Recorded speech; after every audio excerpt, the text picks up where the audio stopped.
The first day of any job is supposed to be filled with nervous excitement. For Miss Eva Thompson, it was a silent walk into a battlefield she didn't know she was entering. She clutched her satchel close to her chest as she stepped through the front doors of Roosevelt High School, her heels clicking nervously on the cold tiled floor. A fresh graduate with honors in mathematics and a secret love for martial arts, Ava had dreamed of teaching since she was a little girl. Her petite frame and gentle voice made her look younger than most of the seniors. But she didn't mind. She believed that kindness, patience, and knowledge were her weapons. She never expected she might need actual ones. The morning staff meeting was a blur of names and smiles, and within the hour, Eva found herself in room 207. Her classroom. Posters of math formulas, logic puzzles, and inspirational quotes decorated the walls. She had arranged each desk herself the day before, excited to create a safe space for her students. But it didn't take long for her optimism to crack. From the very first period, Ava felt it. An undercurrent of disrespect, smirks, and giggles whenever she turned her back. The students weren't just uninterested. They were testing her, throwing crumpled paper when she wasn't looking, pretending not to hear her instructions, challenging her authority with sarcastic questions. She tried to laugh it off, tried to win them with patience. But what she didn't know was that the worst of them hadn't even shown up yet. Third period. That's when they came in. 3 tall, athletic seniors strolled into her class late, all wearing varsity jackets and an air of entitlement.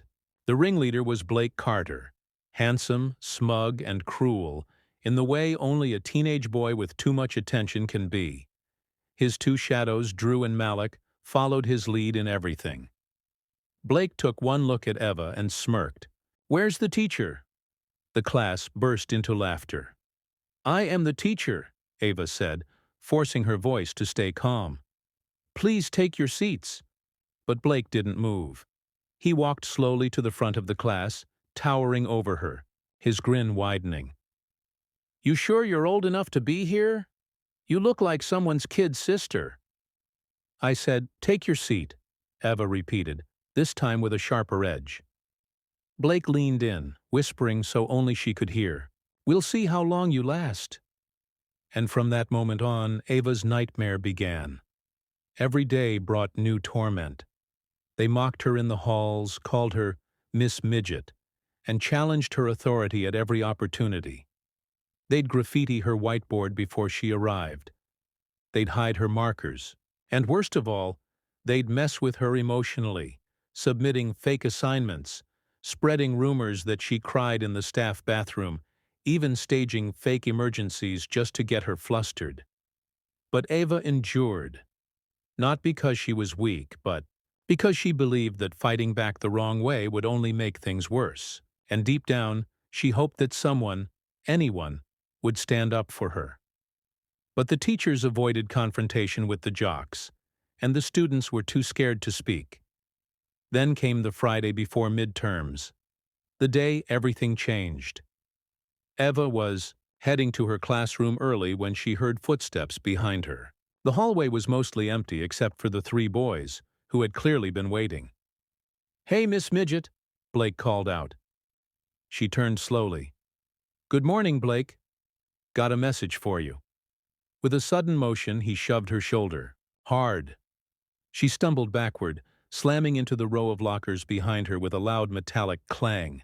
Her satchel hit the floor, papers spilling everywhere. Laughter echoed. "Oops," Blake smirked. "Didn't mean to scare you."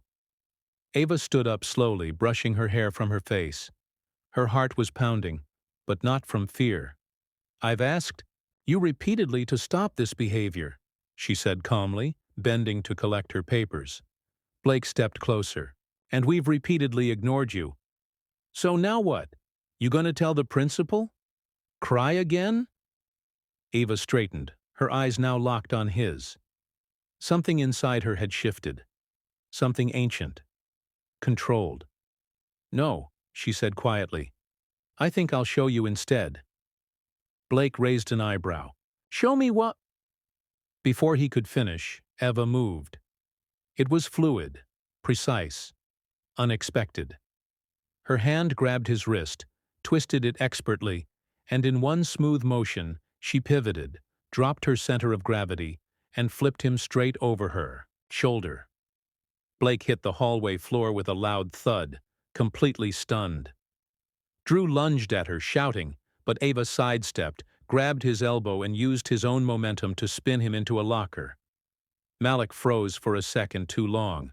Eva swept his leg and sent him sprawling on the floor beside the others. Silence. Just the sound of 3 high school bullies groaning in shock and pain on the floor of the hallway.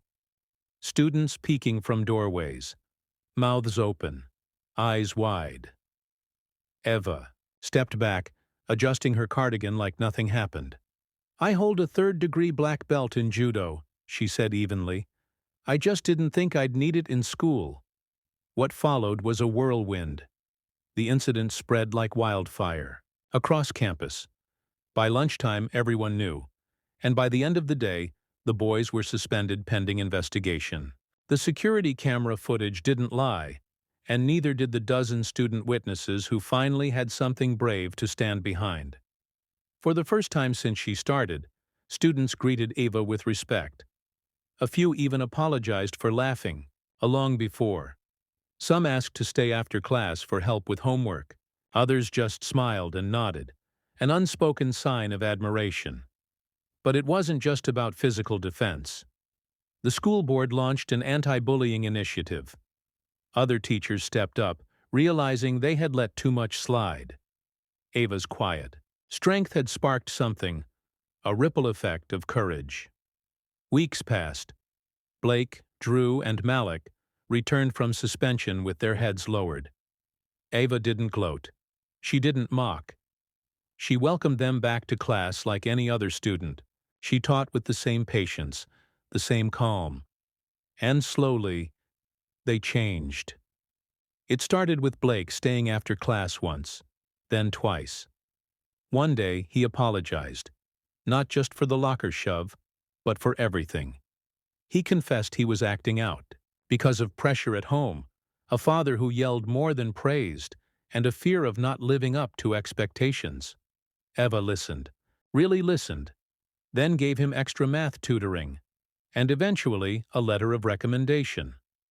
By graduation, Blake had raised his GPA, got accepted into college, and stood on stage thanking the teacher who flipped me, literally and figuratively, into becoming a better person. Years later, Eva Thompson would be honored at the state level for her work in education and student advocacy. She never stopped teaching, never stopped believing in the power of quiet strength.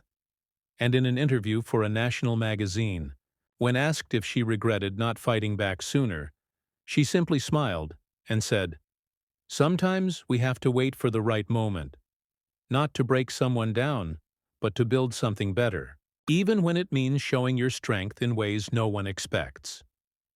Moral of the story: true strength is quiet, patient, and purposeful. Bullies may shout loud, but it's the calm ones, the ones who rise above, who stand their ground with dignity, who change the world. Never underestimate someone's quiet courage, and never assume their silence is weakness, because sometimes the smallest person in the room holds the greatest power.